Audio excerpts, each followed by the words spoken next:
दुनिया के शीर्ष देशों में शुमार हो, हमारे कहने से भी दुनिया की चीजें रुक जाएं, थम जाएं, पाकिस्तान जैसे दो चार देश हम भी खरीद के आसपास बैठ जाएं, तो आज आपका चीन से ही कंपैरिजन कराया जाएगा, बताया जाएगा कि चीनी लोग आपसे कितना बेहतर हैं काम करने में, आपका साक्षात्कार कराया जाएगा। चीन से आगे निकलना चाहते हो ना, तो जबान से नहीं काम से निकलिए, और जब काम से निकलना है ना, तो इस बात को पूरी तरह से सुनिएगा। अगर वाकई में भारतीयता, राष्ट्रीयता है कि हमारा देश भी दुनिया होगा कि भारत की जो वर्क प्रोडक्टिविटी है वो दुनिया में सबसे कम है। अब भाई साहब, आप में से कईयों के दिमाग में तो ये बहुत जबरदस्त तरीके से घंटी बज जाएगी, हमारी वर्क प्रोडक्टिविटी यानी हम काम करने बैठते हैं तो कोई काम होता ही नहीं है क्या? शायद इनके तजुर्बे से अगर निकाला जाए तो ये कह रहे हैं कि इंडियंस की वर्क प्रोडक्टिविटी यानी इतनी देर काम किया, जो उपलब्धि प्राप्त हुई उतनी देर के काम में, वो सबसे पुअर में से एक है। साथ में इन्होंने कहा कि अगर हमें चीन जैसे देशों के साथ प्रतिस्पर्धा करनी है और देश को मोटिवेट करना कि अंतरराष्ट्रीय मंच पर हम लोगों ने क्या प्राप्त किया, लेकिन जब मैं इस तरह की बात किया तो आपके ट्विटर पर करता हूं या यहां करता हूं, तो आप में से कई बेचारे जीवन में त्रस्त और फ्रस्ट लोग जो है कमेंट बॉक्स में आकर लिखते हैं, आहा चर्चा करनी है तो चीन के कंपटीशन में करो। आज किसी बेचारे ने चीन के कंपटीशन में कोई बात बोल दी तो ट्रोलर्स ने उनकी पैसा पूरी क्लास लगा दी है। आज आपका चीन से ही कंपैरिजन कराया जाएगा, बताया जाएगा कि चीनी लोग आपसे कितना बेहतर हैं काम करने में, आपका साक्षात्कार कराया जाएगा। चीन से आगे निकलना चाहते हो ना, तो जबान से नहीं काम से निकलिए, और जब काम से निकलना है ना, तो इस बात को पूरी तरह से सुनिएगा। अगर वाकई में भारतीयता, राष्ट्रीयता है कि हमारा देश भी दुनिया के शीर्ष देशों में शुमार हो, हमारे कहने से भी दुनिया की चीजें रुक जाएं, थम जाएं, पाकिस्तान जैसे दो चार देश हम भी खरीद के आसपास बैठ जाएं, तो सपने को पूरा करने के लिए ट्विटर, इंस्टा, फेसबुक पर कमेंट लिखने से नहीं होगा, काम करने से होगा। काम करने के लिए भाई साहब ने सलाह दी है, जरा सुन लीजिए। इन्होंने बहुत अच्छे से एग्जांपल से ये बात बताया। क्या बताया कि देखो, ये समझना होगा कि जब सेकंड वर्ल्ड वॉर खत्म हुआ तब जर्मनी और जापान के युवाओं ने 12-12 घंटे काम किया। आज क्या होता है, हम जापान से टाइम लेते हैं, जापान वाले तो 40 घंटे ही काम करते हैं, 36 घंटे एक हफ्ते में काम करते हैं। अरे वो करके थक लिए, उन्होंने इतना पैसा कमा लिया कि अब वो आराम की जिंदगी जी सकते हैं, नारायण मूर्ति की तरह वो भी आराम कर रहे हैं। वो ये मानते हैं कि अब युवाओं से हमारी उम्मीद है कि वो कुछ करें। समझिएगा पहले, है ना। आपको थोड़ा सा वर्ल्ड वॉर का कंटेक्स्ट बता देता हूं। फर्स्ट वर्ल्ड वॉर के अंदर 1914 से लेकर 1918 के बीच में जब युद्ध हुआ तो जर्मनी पूरी तरह बर्बाद हो गया था, लेकिन हिटलर ने जब जर्मनी को संभाला, उस बीच में 1939 से लेकर 45 के बीच तक, सेकंड वर्ल्ड वॉर लड़ने से पहले, जर्मनी 20 साल के अंदर इतना सक्षम देश बन चुका था, मात्र 20 साल के अंदर, कि वो उन देशों के लिए जो कि ब्रिटेन, फ्रांस जैसे देश थे, उनके लिए फिर से चुनौती बनकर खड़ा हो गया। सोचिए, प्रथम विश्व युद्ध में पूरी तरह तबाह हो चुका जर्मनी दोबारा से खड़ा होकर के दुनिया की नाक में बम कर दिया। आप सोचिए, अगर हिरोशिमा नागासाकी पर परमाणु बम ना गिरा होता ना, तो जर्मनी का हाव भाव ही कुछ और होता। ये तो उसके साथ वाले पीछे हट लिए, हिटलर को मरना पड़ा। मतलब समझिए, अगर किसी देश के अंदर वाकई में राष्ट्रवाद पनपता है या फिर यह भावना पनपती है कि हम भी दुनिया के अंदर करके कुछ दिखलाएंगे, तो ये उसी चीज को आपके अंदर इग्नाइट करना चाहते हैं। बातों में आप जीत नहीं सकते किसी से, यह बात सच है, और इंडियंस के सामने बातों में कोई नहीं जीत सकता। लेकिन अगर कोई मुद्दे की बात कर रहा है ना, तो सुन लीजिए, मानना ना मानना आपके ऊपर है। इन्होंने जो बढ़िया बातें कही, जैसे आप में से कुछ लोग होते हैं ना, सर बढ़िया लाइन है, मैं लिखकर लगाना चाहता हूं, रतन टाटा जी ने यह कहा, गुलजार साहब ने यह कहा, अब्दुल कलाम साहब ने कहा। दीवारें मत सजाओ, जो कह रहे हैं वो बातें सुनो। आज का यह सेशन चक्षु खोल देगा आपके। पहला पॉइंट सुनिए, इन्होंने क्या कहा है। इन्होंने कहा है, जब तक हम अपनी वर्क प्रोडक्टिविटी में सुधार नहीं करते, इसका मतलब यह है, अगर आप सीट पर काम करने बैठ गए, जब आप उठें तो कुछ हुआ लगे कि आप बैठे थे तो काम हुआ। अब बड़ा सवाल यह होता है कि हम सरकार के अंदर कहते हैं कि भ्रष्टाचार को सरकार कम नहीं करती, क्योंकि हम इसके बारे में एनी टाइम पढ़ते रहते हैं, कहते हैं कि नौकरशाही सरकारी निर्णय नहीं लेती है। इन्होंने कहा हर देश के अंदर ऐसा होता होगा, लेकिन यह बात सत्य है, यत्र राजा तत्र प्रजा, जैसी राजा वैसी प्रजा, ये कहते आए हैं। लेकिन लोकतंत्र में यत्र प्रजा तत्र राजा, अगर जनता जैसी है सरकार भी वैसी होती है। मेरे प्यारे साथियों, आज आप और हम कहीं किसी के बारे में भ्रष्टाचार की खबर पढ़ लेते हैं, तो चाय की चुस्कियों के साथ सुबह के अखबार को पढ़ने का जो आनंद आता है कि आह भ्रष्टाचार करते हुए पाया गया, बड़ा घटिया काम किया, shame on him, shame on him. लेकिन जब आपसे कहा जाए कि भाई साहब सरकारी नौकरी क्यों करना चाहते हो, तो आपके मन में पहला जवाब होता है, अजी सरकारी नौकरी में तनख्वाह भले ही बड़ी कम मिलती हो, लेकिन जो ऊपर का धन आता है ना, मत पूछिए साहब। अगर कोई व्यक्ति सरकारी नौकरी में है, ओहो आबकारी में है, पुलिस में है, जमीन के अंदर लैंड रेवेन्यू में है, ओहो इनके पास तो अत्यधिक पैसा आता होगा, रिश्वत आती होगी। पद का सम्मान नहीं कर रहे हैं आप, आपका मानसिकता भ्रष्टाचार का सम्मान कर रही है। आपने सरकारी नौकरी के प्रति जो ग्लैमर है ना, उसको सरकारी नौकरी के नाम पर लोग ये बोलते हुए पाए जाते हैं, सब जॉब की सिक्योरिटी है। जॉब की सिक्योरिटी नहीं है, भ्रष्टाचार करते रहिएगा, 2 साल के अंदर एसीबी ट्रैप करके डाल देगी जेल के अंदर, हो गया काम खत्म। जॉब सिक्योरिटी के नाम पर तो आपकी स्किल सबसे ज्यादा सिक्योर चीज होती है। बट पॉइंट क्या है ना जी, समाज एंडोर्स किस चीज को करता है कि वाह ऐसे पद पर गया है जहां पैसा ही पैसा। पूछो मत साहब क्यों, क्योंकि हमारे अखबारों में छपता है, फलाने साहब के घर जब छापा पड़ा, उनके घर पे, वो आरटीओ थे साहब, उनके घर छापा पड़ा, इतना करोड़ रुपया तो दीवारों में मिला, ठक ठक ठक ठक बजा के पैसा निकला। पैसे की पूछो ही मत साहब, वो तो बाबू था उस विभाग के अंदर, इतना पैसा मिला। अरे भाई साहब पूछिए मत, अरे क्या मत पूछिए भाई। समाज में जिन चीजों की तारीफें हो रही हैं, बच्चों की मानसिकता में वही सब घुसता है। नारायण मूर्ति कुछ गलत नहीं कह रहे हैं, उन्होंने जो सबसे बड़ा पॉइंट उठाया है, जनता जिस चीज को प्रमोट करती है सरकारें वैसी बनती है। भाई आपको भ्रष्टाचार पसंद है, भ्रष्टाचारी लोग पैसा इकट्ठा करते हैं, चुनाव लड़ने पहुंचते हैं, उसी पैसे से चुनाव में आपके सामने पॉप एंड शो करते हैं और निकल करके चुनाव जीतकर फिर नीति निर्माण में सामने आ जाते हैं। तो ये अपने आप को सुधारने के लिए अवलोकन की आवश्यकता है, एक दिन में नहीं होगा, इस पर बहुत ज्यादा चिंतन की आवश्यकता है। दूसरा कहा है इन्होंने, हमारे युवाओं को कहना चाहिए कि ये मेरा देश है, मैं सप्ताह में 70 घंटे काम करूंगा। इन्होंने सेकंड वर्ल्ड वॉर का रेफरेंस इसीलिए लिया कि जर्मनी और जापान ने ठीक यही किया था। उन्होंने सुनिश्चित किया कि प्रत्येक जर्मन अतिरिक्त कार्य करे। मैं आपको बताऊं मेरे प्यारे साथियों, आप में से बहुत सारे लोगों के मन में चीन से कंपटीशन का भाव होता है, चीन से कंपटीशन करिए, चीन से कंपटीशन। पता है आपको चीन के हालात क्या हैं? चीन में डॉट 12 घंटे और 6 दिन कार्य किया जाता है। सुबह 9 से लेकर शाम 9 बजे तक 6 दिन हफ्ते के अंदर काम किया जाता है। वहां पर 996 सुबह 9 से लेकर शाम 9 बजे तक प्रति सप्ताह 6 दिन तक काम करने का शेड्यूल चलता है, जिसे 996 शेड्यूल कहा जाता है। कभी सोचा है सपने में भी कि हम इतनी देर काम करेंगे? अब आपके पास एक बेहतरीन आंसर है जो कि ट्विटर पर बैठे हुए कुछ बुद्धिजीवियों ने आंसर में लिख दिया। क्या?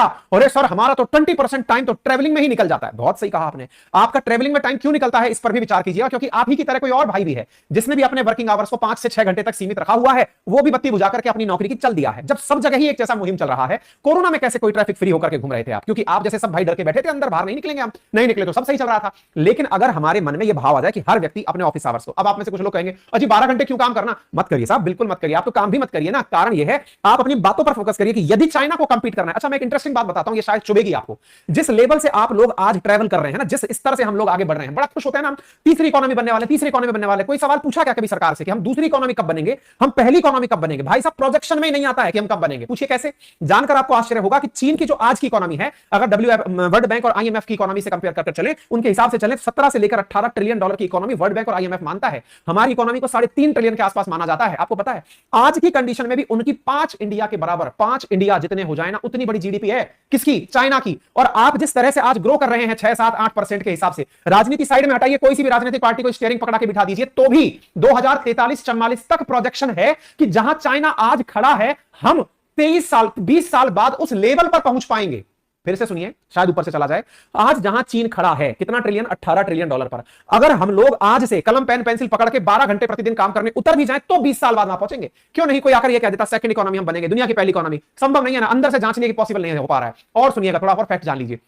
यदि चाइना जिस तरह से आज ग्रो कर रहा है, अगर वो वैसे ही ग्रो करता रहा, तो आप उसे कभी कंपीट नहीं कर पाएंगे। ये भी सच में जान लीजिए। बोले आप क्या बात कर रहे हैं? अजी जनाब, 2050 का चाइना का जो खुद का प्रोजेक्शन है वो 40 ट्रिलियन डॉलर है। जिस समय आप 20 ट्रिलियन डॉलर का सपना देखेंगे, उस समय 40 ट्रिलियन डॉलर पे होगा। एक और बात जान लीजिए, इस सदी के मध्यांत तक, यानी 2050 तक, इंडिया विकसित देश नहीं बन पाएगा जिस स्तर पर आज ग्रो कर रहा है। आप बड़े सर बहुत बड़े ज्ञानी हो गए। मैं बर्कले की रिसर्च आपके सामने खोल के पढ़ा रहा हूं, बताऊंगा, सारे रेफरेंस दिखाऊंगा, पर समझिए इस चीज को। अगर नारायण मूर्ति जी कोई बात बोल रहे हैं, तो आपसे ये नहीं कहा जा रहा है अजी साहब मेरा तो पूरा रास्ते में समय निकल जा रहा है। सर, 3 लाख रुपए की नौकरी में क्या होता है? अजी वो 3 लाख नौकरी भी बैक बेंच पे बिठाने के लिए दे रहा है। आपके अंदर तो शायद उतनी भी स्किल नहीं बची है, क्योंकि आज दुनिया में सबसे बड़ा कड़वा सच क्या है? काम करने वाले वास्तव में उपलब्ध नहीं है। मैं आपको लिटरली बता रहा हूं, आज छोटा मोटा कार्यक्रम मैं भी चलाता हूं, मेरी भी छोटी सी टीम है, मेरे साथ भी लोग काम करते हैं जो सही मायने में वर्क डिलीवर कर दे। एब्सेंट हैं लोग, एब्सेंटिज्म के साथ ऑफिस आते हैं। सुबह 9 बजे आ भी गए ऑफिस के अंदर, तो इंतजार करते हैं कि दिन भर में बस इतना सा ही काम करना पड़े, महीने की तनख्वाह पक्की होती रहे। उन्हें इस बात से मतलब नहीं है कि मेरा लेवल ऊपर चढ़ता जाए, मैं भी एक दिन बड़ा आदमी बनूं। खैर, अभी तो नारायण मूर्ति जी पर ही आते हैं, मेरे अंदर की भड़ास में क्यों निकाल रहा हूं। इसके बाद में तीसरी चीज आती है। इन्होंने कहा, चलो ये बता दिया, 75 वर्ष के भारतीय युवाओं को उनके संदेश के बारे में अगर कहा जाए, तो पहली बार है कि भारत को राष्ट्रों के संघ में बड़ी इज्जत से देखा जा रहा है। हर भारतीय में अब वही भाव उत्पन्न होना चाहिए जो जापानियों में उत्पन्न हुआ, जर्मनियों में उत्पन्न हुआ, या फिर चाइनीज लोगों में उत्पन्न हुआ। दुनिया में खुद को साबित करने का एकमात्र तरीका है, अगर वाकई में इस लाइन को लिखना चाहते हो तो लिख लेना दीवार पर, जो नारायण मूर्ति जी ने कही है। और वो क्या है? जो ये अक्सर कहते हैं, और उनका कहना है कि अपना शब्द नहीं, प्रदर्शन बोलने दीजिए। अपने शब्दों से नहीं, अपने कार्य से अपना प्रदर्शन करिए। यानी पहचान जो है ना, वो आपके प्रदर्शन से मिलती है, और सम्मान उसी प्रदर्शन का होता है। और चीन इसका बहुत बड़ा उदाहरण है। उन्होंने मात्र 20 सालों में इस तरह का कार्य करके हमसे आगे निकलकर दुनिया की सेकंड जीडीपी बन चुके हैं। परेशान मत होइए, आप जैसे बहुत सारे भाइयों ने अपना गुस्सा नारायण मूर्ति पर निकाल लिया है।